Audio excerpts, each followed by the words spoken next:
సభా విజ్ఞాపన.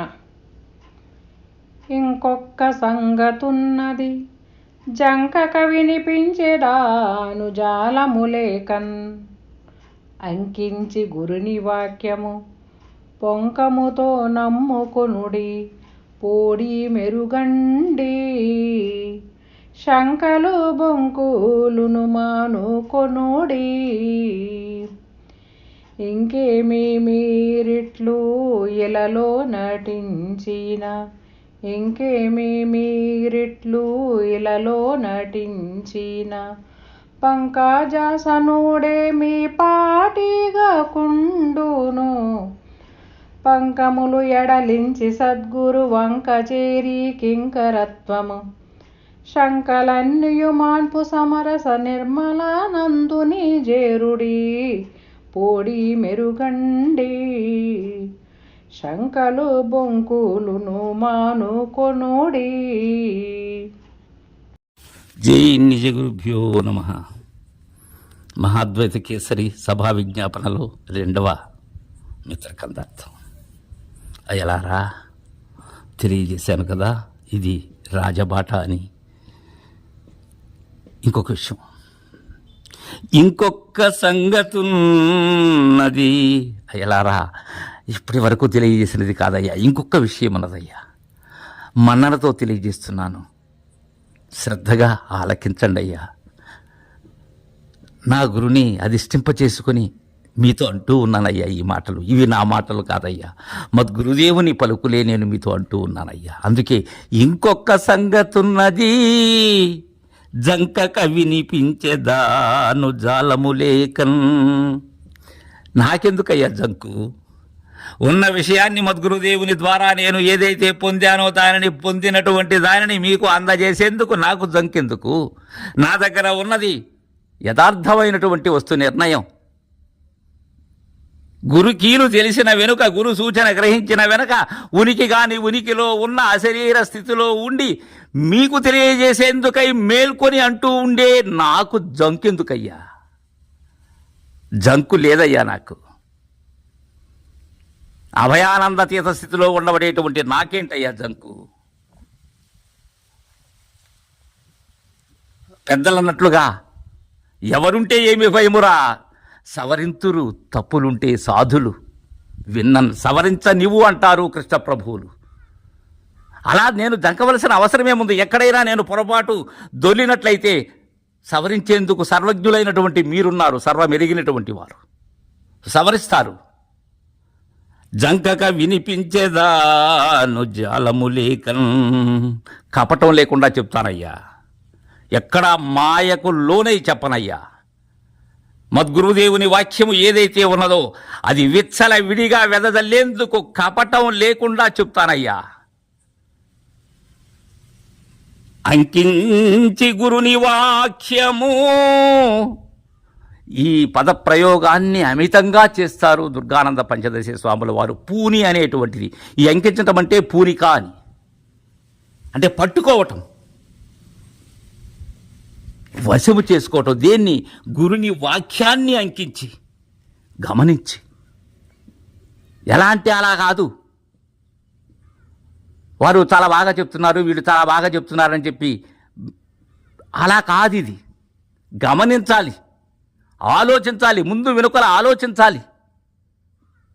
ఏమీ ఇది చెడిపోయేటువంటిది కాదు కదా, త్వరగా దీన్ని విక్రయించాలి అనేటువంటి ఉద్దేశం కాదు కదా.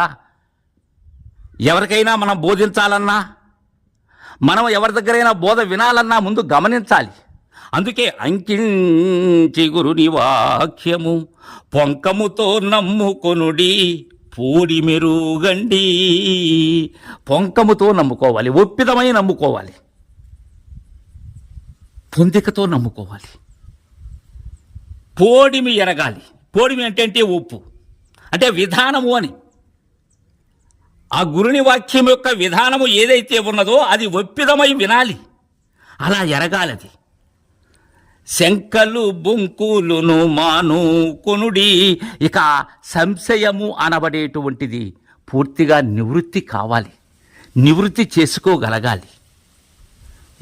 ఇంకొక విషయం, బొంకులు మానుకొనుడి. ఎప్పుడు కూడా ఎవరికైనా అసత్యాన్ని, ఎవరితో అయినా అసత్యాన్ని, ఏ విషయంలోనైనా అసత్యాన్ని ఆడవచ్చేమో కానీ గురువు దగ్గర అసత్యం ఆడరాదు. గురువు గమనించటం లేదులే అని మన ఇష్టం వచ్చినట్లుగా మనం ప్రవర్తించరాదు. అది గురుద్రోహం అవుతుంది. అది నువ్వు ఏదైతే పొందావో నీకు తెలియని విషయాన్ని నిర్భయంగా నీ గురువుని అడిగేందుకు నీకేమి, ఎందుకు జంకాలి? నీకున్న సంశయం ఎవరు తీరుస్తారు? నీ గురుదేవులే తీర్చాలి, వేరే వారు తీర్చరు. గ్రంథాలు తీర్చవు, నీ చదువు నీ ప్రజ్ఞ తీర్చదు. నీకుండబడేటువంటి శంకను తీర్చేటువంటి వారే సాక్షాత్తు శంకరులు. వారే శిష్య వశంకరులు. కాబట్టి వాటిని మానుకోండి. అయ్యలారా, ఇంకేమీ మీరిట్లు ఇలలో నాటించిన పంకజాసనుడేమి పాటిగా కుండును. మీ పాటి బ్రహ్మ మీ సాటి వస్తాడా? బ్రహ్మ మీ పాటి అవుతాడా? మీరు ఈ విధముగా ఇలలో నటించిన, ఇక్కడ నటించడం అంటే ఉన్నది వేరేగా ఉండటం కాదు, ఈ విధముగా చరించిన అనేటువంటి విషయం చెప్తున్నారు ఇక్కడ. ఎందుకంటే మనం గతంలో ఉండబడేటువంటి విధానం వేరే, మన ఆచరణ వేరే. కానీ గురువు దగ్గరకు వచ్చిన పిమ్మట అది పూర్తిగా ప్రక్కన పెట్టాలి. ఎలా అంటే ఒక పాత్రలో ఒకరు ఆ పాత్రని నటించేటప్పుడు ఆ పాత్రలోకి వారు పరకాయ ప్రవేశం చేయాలి, లేకపోతే అది రక్తి కట్టదు. అలానే మనం శిష్యునిగా ఉన్నాం గురువు దగ్గర. శిష్యునిగా ఉండేటప్పుడు శిష్యుని యొక్క లక్షణం ఏదైతే ఉన్నదో అది సంపూర్ణముగా ఉండాలి. అసత్యము ఉండకూడదు, సంశయము ఉండకూడదు, జంకు ఉండకూడదు. ఇవి శిష్యునికి చాలా ప్రమాదకాలు. ఇవి పంకములు జడలించే సద్గురు వంకజేరి కింకరత్వము శంకలన్నీయు మాన్పు సమరస నిర్మలానందుని జేరుడి అంటున్నారు గురుదేవులు. పంకములు ఎడలించేటువంటి వారు. పంకములు అంటే మనలో ఉండబడేటువంటి దోషాలు.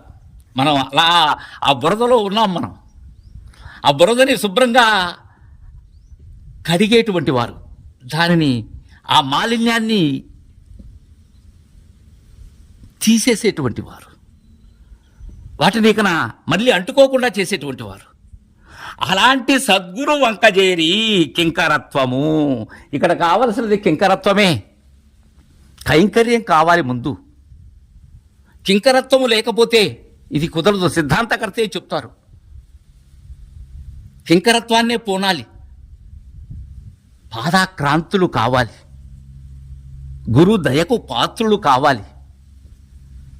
మనల్ని చూస్తూనే, మన మాట వింటూనే గురువుకు, ఆ గోవుకు క్షీరధారలు ఏ విధంగా తన లేగని చూస్తే వస్తాయో, లేక దగ్గరికి వచ్చినప్పుడు ఎలా ఆ క్షీరము, ఆ పాలు ద్రవిస్తాయో, అలా గురు వెంట, గురు వాక్కు ద్వారా బోధ నిరంతరంగా వస్తూ ఉంటుంది. నా అనుభవంతో చెప్తున్నాను. అలా కాకుండా నీవు ఆ బొంకులతో శంకలతో జంకుతూ ఉన్నావంటే అంతే. అది అనుకోవలసిందే ఫలాని వారి శిష్యులు అని. అంతేగాని బోధలో ఉన్న పట్టు ఏదైతే ఉన్నదో ఏం లేదు, ఆ కీలు ఎరిగితే చాలు, నిరంతరం ఆ ఉనికి కాని ఉనికిలో ఉన్నట్లయితే చాలు. పెద్దగా పాండిత్యంగా చెప్పవలసిన అవసరం లేదు. నాకు నేను రహితమైనటువంటి దానిలో ఉన్నాను అనేది కూడా లేకుండా ఉంటే చాలు, అలా కంటే చాలు, అలా వింటే చాలు. శంకలన్నీ మాన్పు. ఎవరు మాన్పుతారు శంకలన్నీ? గురుదేవుడు తప్ప ఇంకెవరికైనా సాధ్యమా శంకలు మాన్పేందుకు? ఎవరి వల్ల కాదు. సమరస నిర్మలానందుని చేరుడి అంటున్నారు గురుదేవులు. వారి పూర్వాచార్యులైనటువంటి అరొంగల సన్నిసార్యులు నిర్మలానందులు, సమరస నిర్మలానందులు. దీనిలో ఉండవలసినది సమరస భావన. ఒకరు ఎక్కువ, ఒకరు తక్కువ, ఆ సాంప్రదాయం, ఈ సాంప్రదాయం, ఆ శాఖ, ఈ శాఖ అనేది కాదు. అందరూ కూడా మనకు పూజ్యనీయులు, అందరూ కూడా మనకు గురుతుల్యులు. ఎవరైతే ఏ శిష్యులైతే ఈ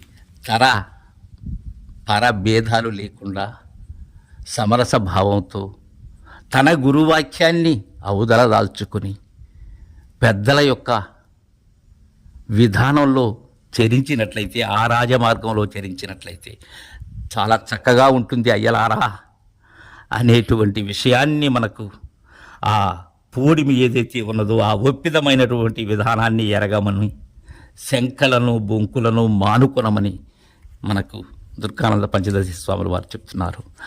తరువాయి మిత్రకందార్థాన్ని రేపు ముచ్చటించుకుందాం. జై గురుదేవా.